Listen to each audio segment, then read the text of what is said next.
Hello dear students, this is Priyanka and welcome back to YouTube channel पढ़ाईगिरी।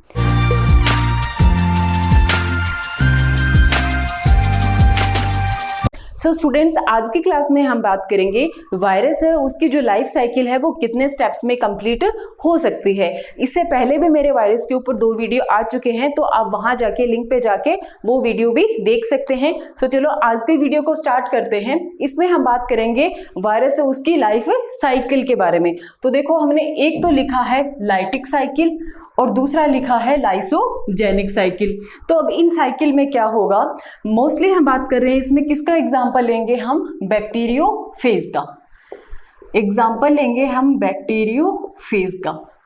तो bacteriophage virus कौन से हैं, इससे लास्ट वीडियो में हमने बात की थी कि बैक्टीरियोफेज ऐसे वायरस हैं जो किस पे अटैक करेंगे, बैक्टीरिया पे अटैक करेंगे।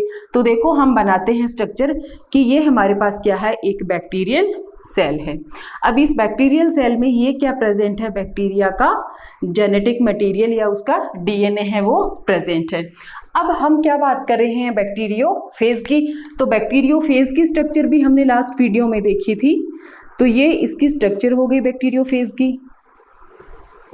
अब यहाँ पे ये क्या हो गया, इसका जेनेटिक मटेरियल। तो ये तो हमारे पास क्या है, बैक्टीरियल सेल, बैक्टीरियल सेल, और ये क्या है, बैक्टीरियोफाज, बैक्टीरियोफाज।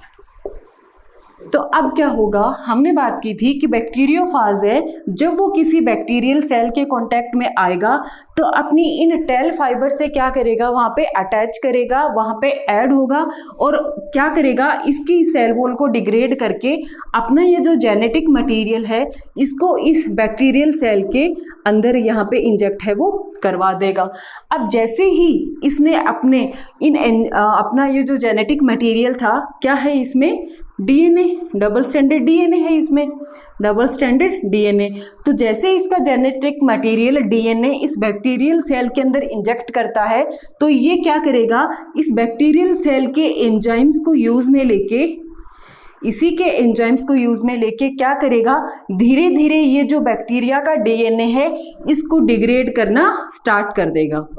तो जैसे जैसे इसको ये डिग्रेड करेगा और यहाँ से इसके जो एंजाइम है उसे यूज में लेके क्या बना लेगा, कुछ डीएनए बना लेगा और कुछ प्रोटीन बना लेगा।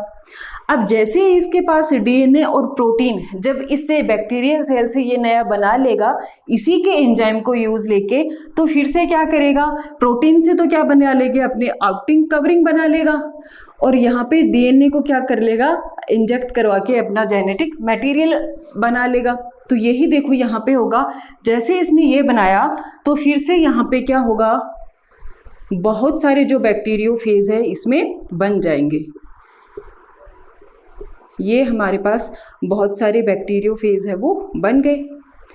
अब जैसे ये खूब सारी अमाउंट में खुद को यहाँ पे कॉपी बना लेगा, खुद की ग्रोथ करवा लेगा, तो क्या करेगा, बैक्टीरियल सेल को डिग्रेड करेगा, इसकी सेल को डिग्रेड करके क्या हो जाएगा, बाहर आ जाएगा और बहुत सारे जो नए बैक्टीरियोफेज हैं वो बना लेगा। तो देखो इसने क्या किया, सिंगल एक बैक्टीरियोफाज ने इस पे अटैक किया, अटैक करने के बाद खुद पूरा अंदर नहीं जाता, ये सिर्फ अपने जेनेटिक मटेरियल को ही इंजेक्ट करवाता है। तो ये इसका जेनेटिक मटेरियल था डीएनए, वो इस बैक्टीरियल सेल में एंटर होता है और धीरे धीरे इसका जो डीएनए है उसे ब्रेक डाउन करना स्टार्ट कर देता है और इसके एंजाइम को यूज में लेके क्या बनाएगा, डीएनए और प्रोटीन बनाएगा। और जैसे ही डीएनए और प्रोटीन बन गया तो वायरस खुद है क्या, न्यूक्लियोप्रोटीन। तो न्यूक्लिक एसिड भी बना लिया और प्रोटीन भी बना लिया, तो इससे फिर से क्या बन जाएगा, एक नया बैक्टीरियोफेज बन जाएगा।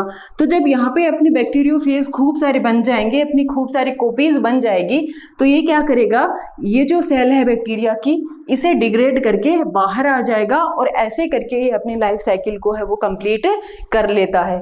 तो फर्स्ट हो गया हमारे पास लाइटिक। लाइटिक का मीनिंग क्या हो गया, लाइसिस, लाइसिस मीन्स डिग्रेड करना, कि ये जो बैक्टीरिया है इसको डिग्रेड करेगा और यहाँ से बाहर आके बहुत सारे वायरस है उनका फॉर्मेशन कर लेगा। अब दूसरा हम देखें लाइसोजेनिक, तो लाइसोजेनिक में क्या होगा, वो ही हमारे पास क्या होगी, एक बैक्टीरियल सेल होगी और बैक्टीरियल सेल में ये क्या है, उसका जेनेटिक मटेरियल डीएनए प्रेजेंट है। यहाँ क्या होगा, वो ही बैक्टीरियोफेज अटैक करेगा और अटैक करने के बाद अपना ये जो जेनेटिक मटेरियल है इसको इंजेक्ट करा देगा। अब इंजेक्ट कराने के बाद यहाँ पे तो देखो ये क्या कर रहा था कि इसका जो न्यूक्लियस है या जो इसका डीएनए है इसको ये ब्रेक डाउन कर रहा था, लेकिन यहाँ पे ये क्या करेगा, इसके साथ साथ में ग्रो करना स्टार्ट कर देगा। ये इस जो हमारा बैक्टीरिया सेल है इसका जो डीएनए है इसके साथ में बाउंड अप हो जाएगा, अपने जेनेटिक मटेरियल को इसके साथ में बाइंड करवा लेगा। अब आगे क्या होगा, बैक्टीरिया है जब वो रिप्रोडक्शन करेगा तो बैक्टीरिया से जैसे इसमें सेल डिवीजन हुआ तो ये क्या बन गया, दूसरी बैक्टीरियल सेल बन गई हमारे पास। ये एक बैक्टीरियल सेल हो गई, ये दूसरे बैक्टीरियल सेल। यहाँ पे ये क्या आ गया, इसका जेनेटिक मटेरियल। अब आगे 2 से फिर क्या होंगे, 4 बैक्टीरियल सेल बन जाएंगी। ऐसे इससे आगे और बैक्टीरियल सेल बन जाएगी और सब में क्या होगा, यहाँ पे इसका जेनेटिक मटेरियल होगा। तो इस जेनेटिक मटेरियल में जैसे जैसे इसका खुद का जेनेटिक मटेरियल ग्रो कर रहा है वैसे वैसे इस बैक्टीरियोफेज है इसके जेनेटिक मटेरियल की भी कॉपी है यहाँ पे बन जाएगी। तो ये देखो धीरे धीरे यहाँ पे इसकी कॉपीज भी बन गई, इसे कुछ भी नहीं करना पड़ा। जैसे बैक्टीरिया है ये खुद मल्टीप्लिकेशन करेगा तो उसके साथ में इस वायरस के डीएनए का मल्टीप्लिकेशन है वो भी हो जाएगा।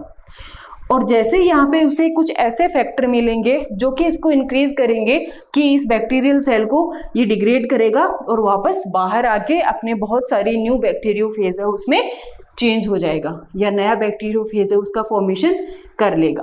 तो ये हमारे पास हो गया लाइसोजेनिक, जिसमें डायरेक्टली ये जो बैक्टीरियल डीएनए है इसको डिग्रेड नहीं करता और फर्स्ट वाले में ये डायरेक्टली इसको डिग्रेड करके बहुत सारी कॉपीज बना के बाहर निकलता है। इसमें क्या करेगा कि जो बैक्टीरिया है उसका डीएनए है उसके साथ साथ में अपनी मल्टीप्लाई बना लेगा, अपनी कॉपी बना लेगा और फिर इस बैक्टीरियल सेल से है वो बाहर आ जाएगा। तो ये हमारे पास हो गया वायरस है उसकी लाइफ साइकिल। इसके बाद में हम 2 टर्म्स और देखेंगे कि प्रियोन क्या है और वायरोइड्स क्या है। अब हम बात करेंगे वायरस के अलावा इस चैप्टर के लास्ट में एनसीईआरटी में हमारे पास 2 टर्म और भी हैं, एक विरियोइड्स और दूसरी प्रायोन्स। तो अब ये टर्म्स क्या हैं या फिर ये ऑर्गेनिज्म है वो क्या है। तो फर्स्ट हम देखें वायरोइड्स क्या है। तो फर्स्ट तो हम देखें कि इसे डिस्कवर कौन से साइंटिस्ट ने किया था। तो डेनर नाम के साइंटिस्ट थे जिन्होंने फर्स्ट टाइम किसको देखा था, वायरोइड्स को देखा था। तो अब वायरोइड्स हैं क्या, इन साइंटिस्ट ने देखा कि ये जो वायरोइड्स हैं इनकी जो साइज है वो वायरस से भी ज़्यादा स्मॉलर होती है, उससे भी ज़्यादा साइज में छोटे होंगे। इसके अलावा हम बात करें वायरोइड्स में क्या नहीं होगा, इसमें प्रोटीन है वो एब्सेंट होगा, प्रोटीन एब्सेंट होगा और सिर्फ क्या प्रेजेंट होगा, जेनेटिक मटेरियल, और वो भी क्या होगा, सिर्फ आरएनए प्रेजेंट होगा। देखो वायरस क्या था, न्यूक्लियोप्रोटीन था जिसमें क्या था, जेनेटिक मटेरियल था और दूसरा प्रोटीन था। लेकिन हमारे पास यहाँ पे 2 टर्म है। फर्स्ट है हमारे पास वायरोइड्स जिसमें क्या है, प्रोटीन एब्सेंट है, सिर्फ जेनेटिक मटेरियल है। और दूसरा अगर प्रायोन्स की हम बात करें तो यहाँ पे देखो जेनेटिक मटेरियल है वो एब्सेंट है और सिर्फ जो प्रोटीन है वो प्रेजेंट है। उसके बाद नेक्स्ट हम देखें कि ये जो हमारे पास वायरोइड्स है इसका जो आरएनए है, ये बहुत इंपॉर्टेंट क्वेश्चन है कि इसका आरएनए है इसका मॉलिक्यूलर वेट है वो बहुत ही कम होगा, लो मॉलिक्यूलर वेट। इसके बाद हम बात करें कि इसके थ्रू कौन सी डिजीज है वो कोज हो सकती है। तो हमारी एनसीईआरटी में नेम दे रखा है स्पिंडल ट्यूबर इन पोटैटो। मीन्स कि पोटैटो है वो नॉर्मली कैसा होता है, राउंड या ओवल इन शेप होगा, लेकिन इसमें पोटैटो की शेप है वो ऐसी स्पिंडल टाइप में हो जाती है और ऐसे उसमें ऐसे ट्यूबर सी बन जाती है, ऐसा पोटैटो हो जाता है। तो ये पोटैटो में डिजीज कोज करेगा कौन सी, स्पिंडल ट्यूबर इन पोटैटो। तो बहुत ही सिंपल हो गया, हमें अगर लर्न करना है तो प्रायोन्स पी से क्या स्टार्ट हो रहा है, प्रोटीन, तो ये तो ऐसे ऑर्गेनिज्म हो जाएंगे जिसमें क्या होगा, जेनेटिक मटेरियल एब्सेंट हो जाएगा और सिर्फ प्रोटीन प्रेजेंट होगा, और यहाँ पे प्रोटीन है वो एब्सेंट था। अब प्रायोन्स की बात करें तो प्रायोन्स को किसने डिस्कवर किया था, तो पी से पी लर्न कर लो, कौन थे, फ्यूजनर जो साइंटिस्ट थे, इन्होंने प्रायोन्स को डिस्कवर किया था। इसके अलावा इन्होंने इसके बारे में क्या बताया कि ये क्या है, एक प्रोटीनेसियस एजेंट, कि इन्फेक्शन ये भी करते हैं लेकिन नेचर में कैसे हैं, प्रोटीनेसियस है। मीन्स इसमें क्या है, जेनेटिक मटेरियल है वो बहुत ही एब्सेंट है उसमें, और सिर्फ क्या प्रेजेंट होगा, प्रोटीन प्रेजेंट होगा।